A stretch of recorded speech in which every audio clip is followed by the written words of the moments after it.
創業者が森実っていうので、そこでジャイアンツの選手とか、王さんの結婚式の頭、あれ森実が買った頭です。床屋になる募集が東京から来たっていうので、じゃあもう東京に行けるんだと思って、それで手に職つけて生きていこうと思って。それ何歳ぐらい？15歳。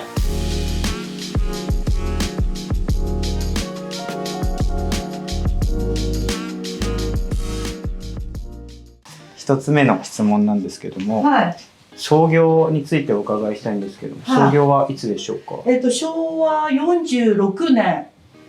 西暦でいくといくつ？いくつぐらい？1971年ですね。71年。ってことは、51年。そうですね。創業50年。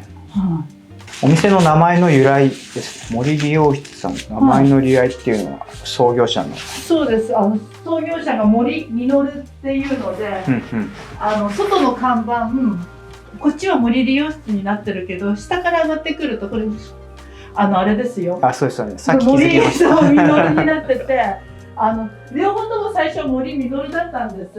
そうなんですね。でもそれはなぜかっていうか、こっち森理容室になったのは看板壊されちゃって、なるほど。それで森理容室で登録はしてるので、でも看板だけは森実だったんですよね。当時そういうのが結構流行ったみたいですよね。誰それの店とか名前入れたりとか。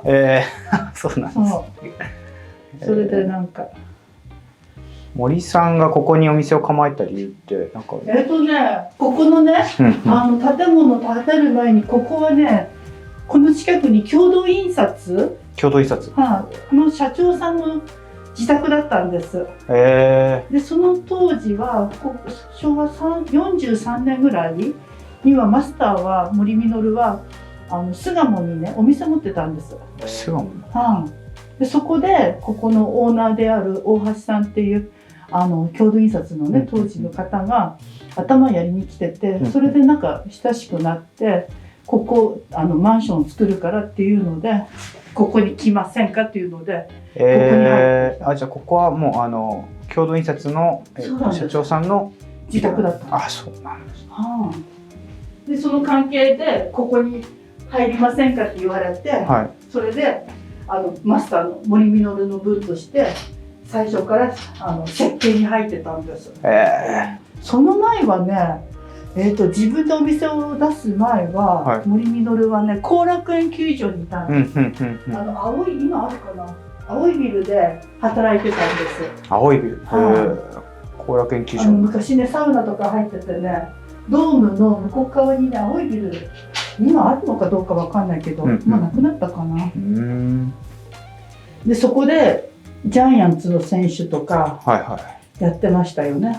だから昭和昭和でしか言えないんだけれども、昭和43年がこっちだから42年1年、その辺は東京ドームで働いてますよね。その時に王貞治さんの頭をやってます。で王さんの結婚式の頭、VTR とかよく出てくるじゃないですか。出てきますね。あれ森実が買った頭です。すごいですね。でその前はじゃあどこにいたかっていうと、昭和30年代は6年間大泉学園の東映の撮影所にいたんです。大泉学園。今もうないと思うんですけどね。東映の撮影所があったんです。そこで俳優さんのやってました。高倉健とか。高倉健。菅原文太とかやってたって言ってました。高倉健さんは最初は長髪だったらしいんです。それをスポーツ刈りに変えたのが網走番外地を取るためだったのかね。うちの森さんがやったらしいです。でそこからもう高倉さんはああいう単発になったんです。そうです。そういうのなんか森さんからよくお話を聞かれてたんですか？そうですね、よくねお客さん同士の会話もしてましたし、はい、聞かれるお客さんとお話ししてるから自動的に耳に入ってきてましたから。なるほど。ずっと森さんがやられてる時も一緒に高橋さんは2人でやられてる。12年間一緒に働いたので。12年間。すごいですね。ありがとうございます。次僕すごいここの内装がすごい素敵でいいなと思ったんですけど、なんか森さんの高橋さんのこの内装のこだわりとかってあったりしますか？私の内装のこだわりは全くなくって、たまたま森実がね辞めていく時に俺が元気な間このまま使ってほしいっていうので、そのままこれはもうほとんど私の内装じゃなくって、森実の内装のこだわりですね。じゃあここを高橋さんが受け継いで、そうですね、綺麗に守られている間は、ね、森実は亡くなったけれどもまだ身内の方がね、残ってるから、そういう意味でもね、私が借りてるものだから、残してあげてね、変に変えないでこのままの方が一番ねいいんじゃないかなと思って、たまにはこういう古いところあってもいいんじゃないと思って。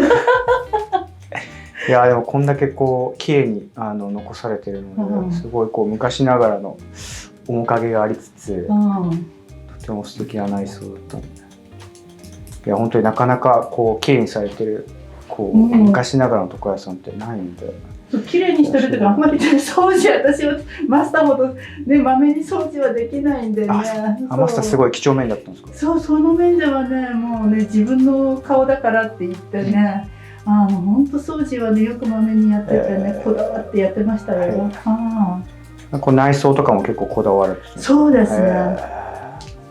じゃあ森さんのセンスが詰まったんですね。ほとんど森実のあれです。私は一切関係なく出来上がったところにね来ているものだから。次ちょっと高橋さんのことをお伺いしたいんですけど、高橋さんが床屋さんになろうと、理容師になろうと思ったきっかけってあるんですか？いや私ね秋田のね、田舎育ちの貧しいお家で育ってね、兄弟もいっぱいいて、で本当は高校行きたかったんだけれども、貧乏なうちなもんだから高校に行けずに、勉強する環境になくって、いつも家のお手伝いしてたんです。それでいざ進学の時に高校行きたかったけれども行けないなって諦めて、でよくね紡績会社当時あって、紡績会社からよく募集が来てたんですけれども、なんかそれを断って、いや紡績やめてもいい、やめた後ね自分がどうやって生きていったらいいんだろうって、何の職業に就くんだろうと思ったんですね。そうしてるうちにねたまたまね遠い親戚の関係でね、床屋になる募集が東京から来たっていうので、じゃあもう東京に行けるんだと思って、それで手に職つけて生きていこうと思って。それ何歳ぐらいだったの？15歳。15歳。14、そうですね、中3の時ですから。じゃあ中3の卒業するぐらいのタイミングで。そうです、中3のね8月です。8月9月にもう決断してたんです。で卒業して上京された。最初はね自由が丘、目黒区自由が丘で修行したんです。そこはなんか住み込みで。そうです。で理容と美容の免許取らせてくれるっていうので、だから理容と美容両方持ってますよ。そうなんですか。そんなのでね。下積み時代は結構大変だったりしました？大変でした。そうなんです。理不尽な先輩もいたし。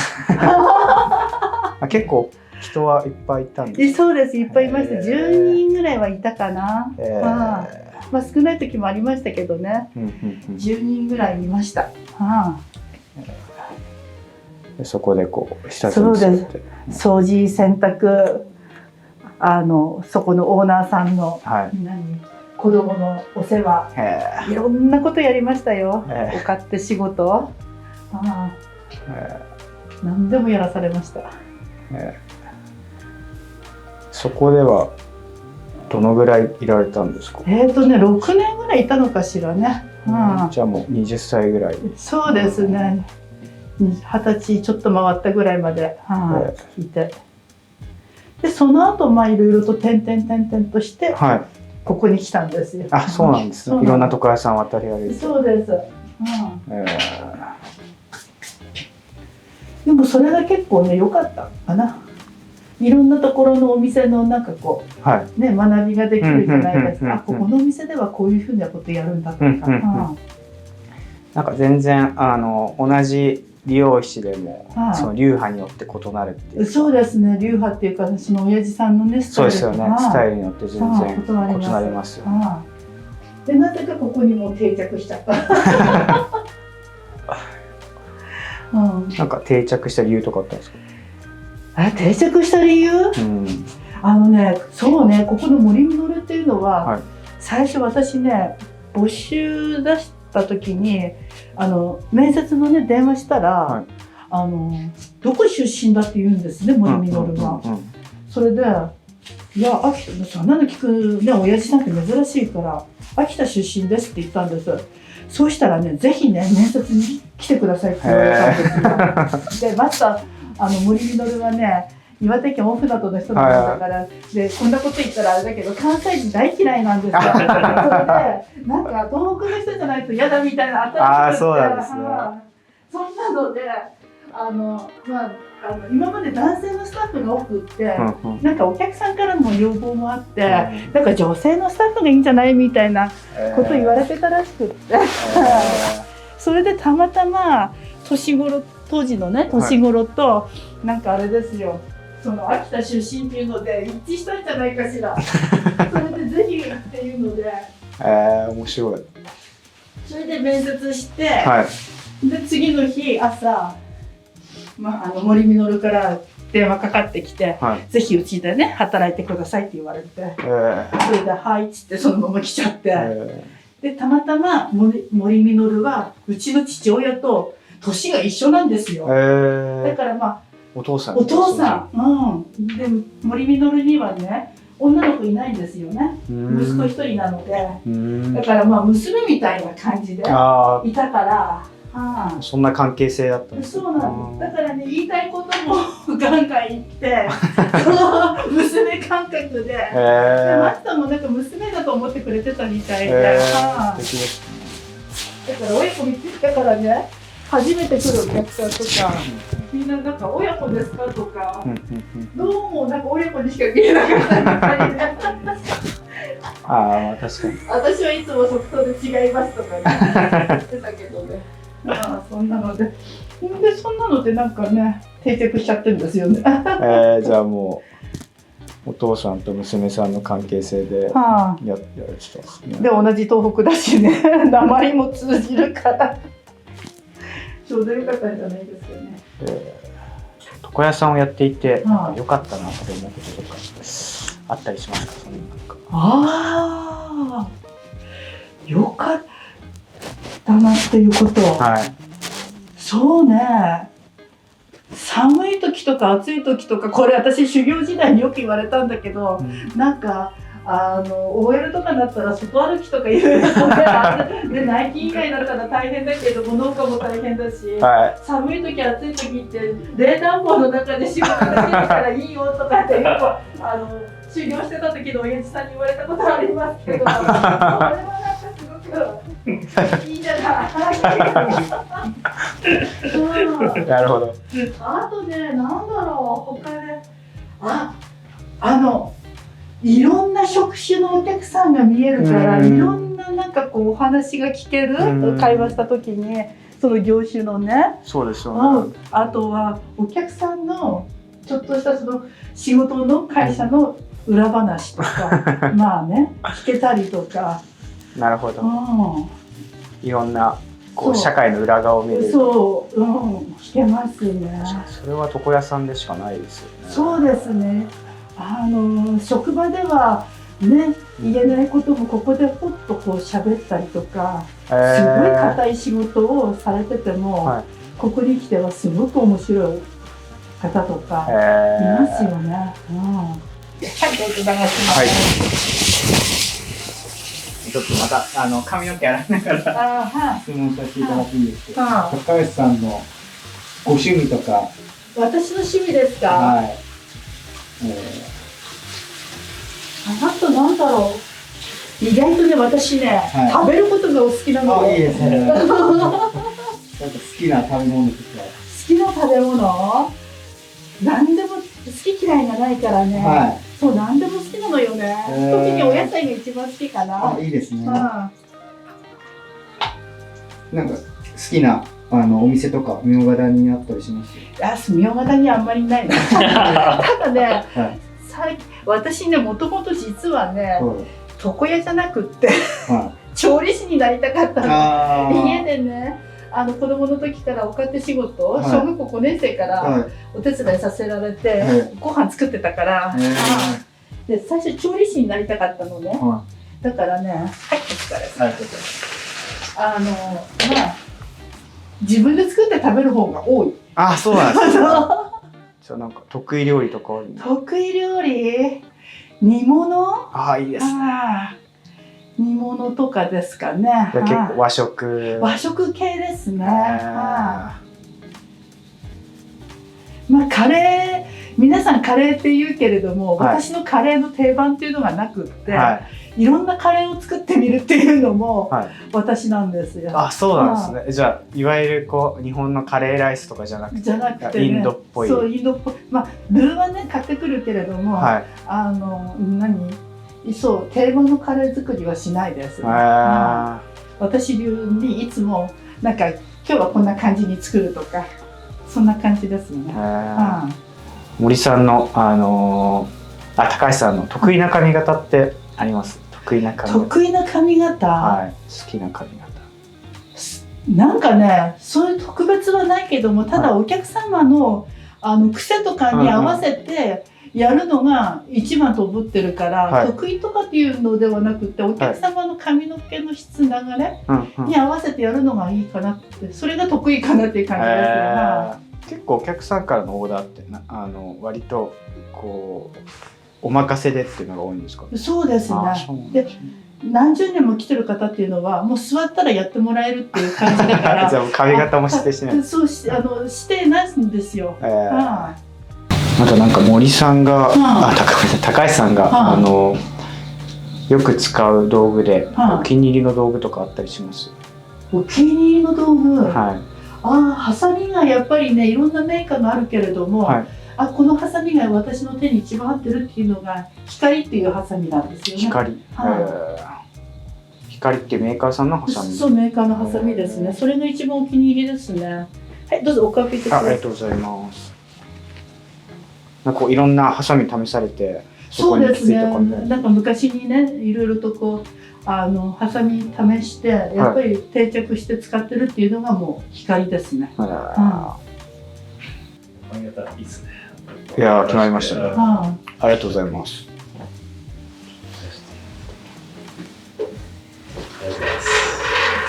こういうとこね、お仕事昔ながらのあれだとね、カチッとする方がね得意だけどもね、最近の若い子たまに来てね、ちょっとここ立つようにね、ボソボソにしてって言うと、本当にボソボソでいいのとかね、あるわよね。確かに昔と今だと全然かっこよさの定義が違います。そう、定義が逆だからね。でもね、一人だけ若い人でね、やっぱりいるのをね、そうやってこうちょっと立つようにやってるんで、で最初は丁寧にやってたんだけれども、なかなか立たなくってね、きちんといかなくって、いいやと思って雑にやったのね。そうしたらね、ちゃんと言ったのね。だから今の若い子たちって逆に雑にやればいいのかな。無造作というか。はい。はい、ありがとうございます。ありがとうございます。はい、すいません。ありがとうございます。ありがとうございます。いや、ありがとうございます。さっぱりしました。